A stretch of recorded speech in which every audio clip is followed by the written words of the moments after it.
Tungkol sa diet? Diet ba yun? Pinagbago mo. Talaga? Gusto mo ba? Talaga?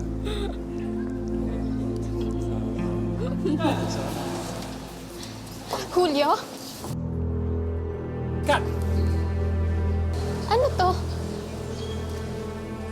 Uy, kaibigan lang kami, di ba? Kaibigan lang. Pwede ba? Huwag mo ko lokohin? Kat, ganito talaga ako. Alam mo na yan eh. Hindi naman porket ikinasanay mo, tama na! Ano gagawin ko kung lumalapit sila sa akin? Alam mo, akala ko may nakita ako sa'yo eh. Pero kaya pala ako lang nakakakita nun dahil hindi pala totoo. Wala ka na talagang pag-asang magbago. Kat! Kat! Uy, Kat! Kat! Sira ulo ka?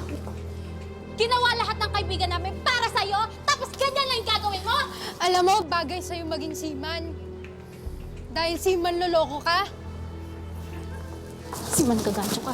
Seaman! Tama, mag-seaman ka na lang, total wala kaming pagbabago. Wala kaming pag-asa! Papakita sa akin, ha? Kaya yung babae, pag uuntugin ko kayo parang ikaw, ha? Uuntog ka? Magpapakita sa akin, magigigil ako sa inyo pareho! Tara na! Sikat. Oh, papatulan mo ako, sige! Naku, latay, bata lang wala latay na sa yung babae niyan, Catherine! At ang pag-ibig, minsan, tila tumbang preso. Ilang tsinelas man ang ibato mo, ay hindi tutumba ang preso. Ang lata ay hindi gagalaw. Ang mali niya ay hindi niya itatama para sa'yo.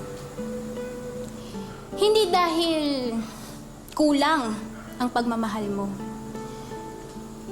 kundi dahil hindi sapat ang pagmamahal niya para sa'yo. Okay lang ako. Oy, hindi oy. Kagabi ka pa iyak ng iyak. Tigilan mo ko. Okay nga lang ako. Mauubos din naman to eh. Tanaw. Andito naman kami para sa'yo. Best friends forever, di ba? Oo nga. Tsaka, huwag mo lang replyan yung si Julio, ah.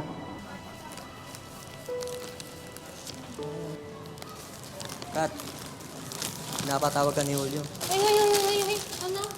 Sabay daw kayo mag-lunch.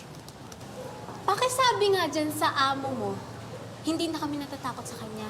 At pakisabi na rin sa kanya, kumain siya mag-isa niya, binalbo na naman siya.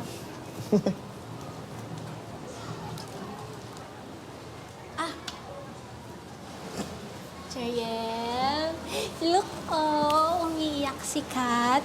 Baka naman pwede mong ilabas yung panyo mo. Halika dito. Halika dito.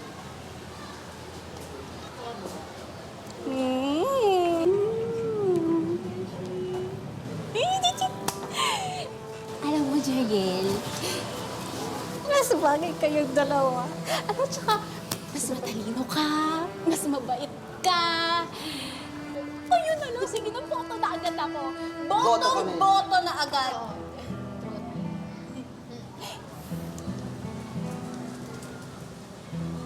Ay, buti naman. Na-stress ka ba doon? 2 weeks na hindi nag-reply si Kat. Ayaw pa niya pumunta dito. Julio, ano ba kasing meron dyan kay Kat? Palitan mo na. Dami-daming nakapilang babae dyan. Ano ba gusto niya sa akin? Nag-sorry na ako sa text. Nagpadala pa ako ng tsokolate, bulaklak. Balita ko, nagkakamabutihan na sila nung Jeriel, ah. Ano? Sino Jeriel? Yung nireto sa kanya. Ayun, oh. Hoy! Gago ka! Pinapormahan mo ba girlfriend ko? Ha? Ha? Julio! Julio, ano? Tigilan mo nga yan! Ano bang girlfriend pinagsasabi mo? Wala ka ng girlfriend. Tsaka ka lang mag-girlfriend kapag marunong ka na magmahal ng iba dahil masyado mong mahal yung sarili mo. Sorry na, Kat, okay? Ano ba gusto mo sa akin? Gusto mo mag-aaral ako? Sige. Gusto mo itigil ko na mga rumble ko? Sige lang. O gusto mo, punta ako sa principal's office ngayon para mag-sorry. Pwede ba, Julio? Tama na. Please. Di mo na ako madadaan sa mga ganyan mo. Kayo naman, akala nyo madadaan nyo lahat sa dahas? Sa pananakot?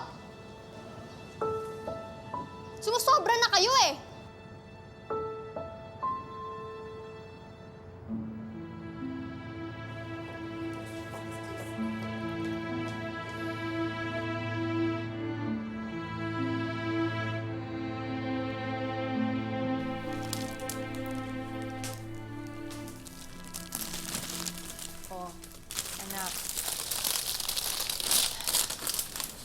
Nagpadala na naman ng bulaklak si Julio.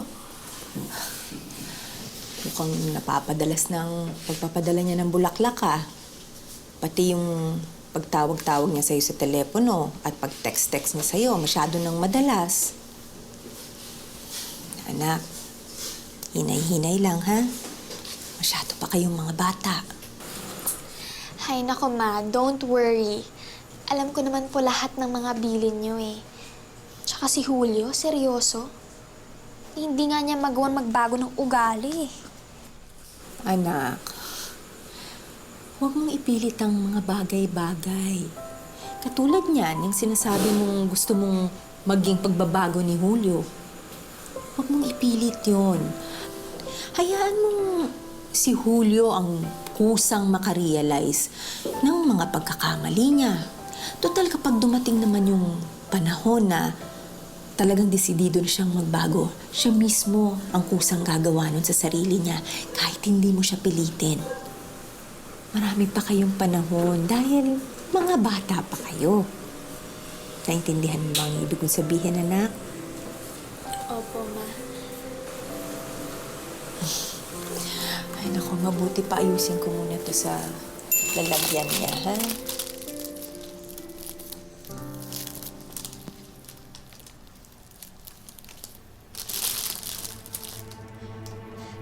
Ako, ma. Oh. Ma, nasa ospital daw si Julio. Gusto niya magpakamatay. Uminom daw siya ng bleach. Siya? Diyos ko, Sus Mariosep na bata yun! Bakit niya ginawa yun? Ewan ko.